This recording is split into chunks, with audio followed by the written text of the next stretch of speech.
Assalamualaikum warahmatullahi wabarakatuh.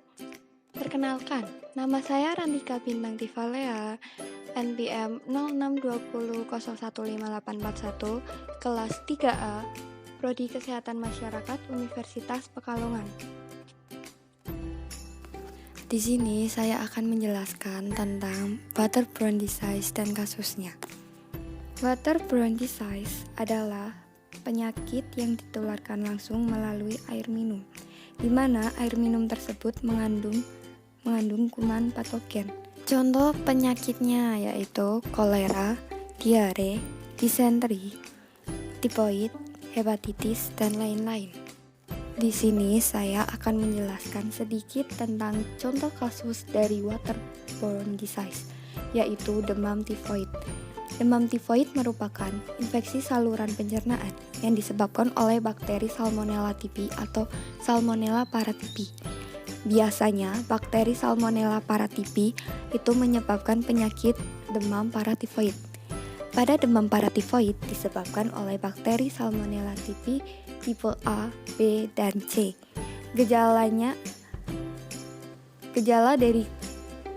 Tanda dari kedua penyakit tersebut hampir sama, namun manifestasi paratifoid lebih ringan daripada demam tifoid. Tifoid ditemukan oleh Pierre Louis pada tahun 1829 dengan istilah TB. Tifoid berasal dari bahasa Yunani, yaitu typhos yang berarti penderita demam dengan gangguan kesadaran. Dari data CDC tahun 2013, demam tifoid di negara maju terjadi mencapai 5.700 kasus setiap tahunnya. Di negara-negara berkembang, demam tifoid mempengaruhi sekitar 21,5 juta orang per tahun. Secara global, diperkirakan setiap tahunnya terjadi sekitar 21 juta kasus dan 222.000 menyebabkan kematian. Demam tifoid menjadi penyebab utama terjadinya mortalitas dan morbiditas di negara-negara penghasil rendah dan menengah. Prevalensi demam tifoid di negara Indonesia sebesar 1,60%, tertinggi terjadi pada kelompok usia 5-14 tahun. Karena pada usia tersebut, anak-anak masih kurang memperhatikan kebersihan dirinya serta adanya kebiasaan jajan sembarangan yang pada dasarnya dapat menyebabkan terjadinya penularan penyakit demam tifoid tersebut. Prevalensi menurut tempat tinggal paling banyak di daerah pedesaan dibandingkan daerah perkotaan, dengan pendidikan rendah dan dengan jumlah pengeluaran rumah tangga rendah. Selain itu, jarak tempat tinggal juga mempengaruhi penyakit demam tifoid. Jarak sumber air bersih yang terlalu dekat dengan jamban merupakan salah satu kemungkinan cara penyebaran bakteri dan kuman penyakit. Salah satunya Salmonella typhi. Hal ini disebabkan karena bakteri dari daerah sumber kontaminasi menyebar maksimal 2-5 meter, kemudian menyempit pada 11 meter. Kontaminasi bersifat searah dengan aliran air tanah dan tidak sebaliknya, sehingga apabila jarak sumber air bersih dengan sumber pencemar terdekat kurang dari 10 meter, maka semakin besar kemungkinan terjadi kontaminasi. Kuman Salmonella kontaminasi oleh feses manusia yang terinfeksi oleh kuman tifoid. Bakteri Salmonella typhi atau Salmonella paratyphi dapat hidup di alam bebas selama beberapa minggu, seperti di air, es, debu, dan sampah. Bakteri ini dapat mati dalam pemanasan suhu sekitar 60 derajat Celcius selama 15 menit. Pasteurisasi, pendidihan, dan klorinasi. Penularan demam tifoid dapat terjadi melalui 5 cara atau yang biasa disebut dengan 5F, yaitu food, makanan, finger atau jari, vomitus, muntah, fly, lalat, dan feces. Bakteri ini ditularkan melalui makanan atau minuman yang telah terkontaminasi dan melalui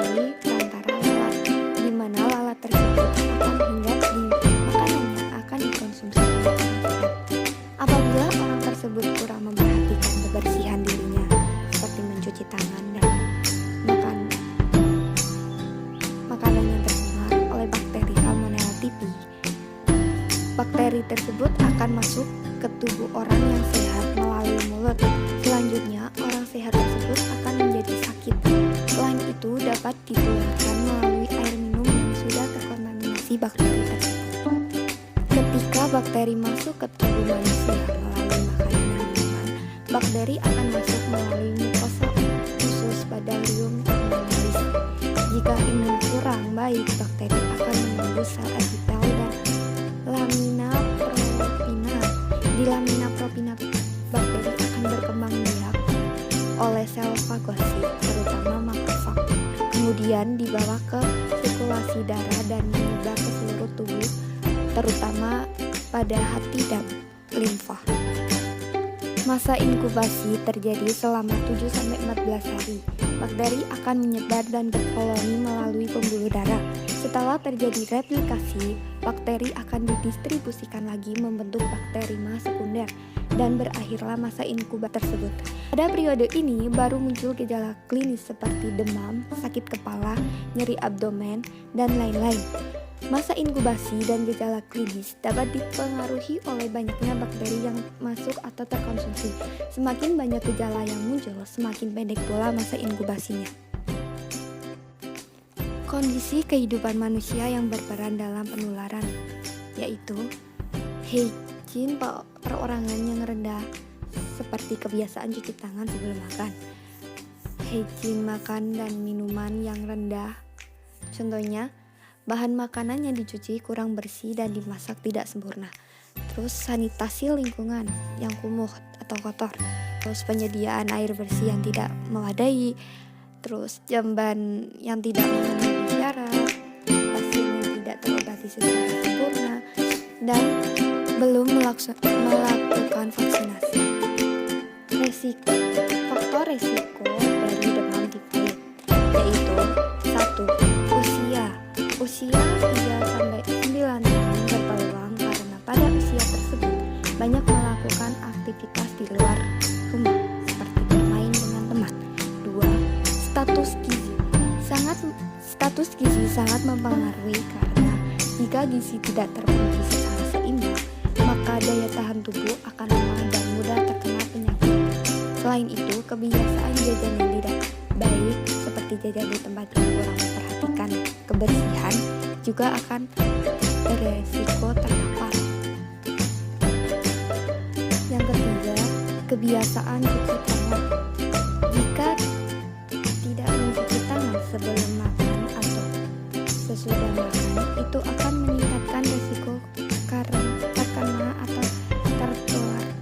Karena pada benda yang kita pegang kemungkinan saja terkontaminasi dengan bakteri tersebut. Dengan cara mencuci tangan dapat meminimalisir terpapar dari bakteri tersebut. Yang keempat, riwayat demam tifoid. Pada pasien yang pernah terpapar dapat menularkan melalui muntahan, feses, dan air seninya. Walaupun dikatakan sudah sembuh, namun bakteri akan terbawa ke dalam feses dan air seni pasien tersebut. Yang kelima, pengetahuan. Kurangnya pengetahuan tentang penanganan dan penularan akan mengakibatkan atau dapat meningkatkan resiko terpapar dari bakteri demam tifoid. Upaya pengendalian atau pencegahan demam tifoid dapat dilakukan dengan cara menjaga sanitasi kebersihan lingkungan, menjaga kualitas air minum, selalu menerapkan budaya mencuci tangan sebelum dan sesudah makan, selalu membersihkan dan mencuci bahan makanan yang akan dikonsumsi. Selain itu juga, kita bisa melakukan vaksinasi. Terdapat kebijakan untuk mencegah demam tifoid. Contohnya yaitu pemerintah di Indonesia berupaya untuk mencegah demam tifoid dengan cara melakukan vaksinasi. Vaksinasi yang digunakan yaitu vaksinasi peroral TY21A dan vaksinasi PV polisakarid Sekian dari saya. Mohon maaf bila ada kesalahan. Terima kasih. Wassalamualaikum warahmatullahi wabarakatuh.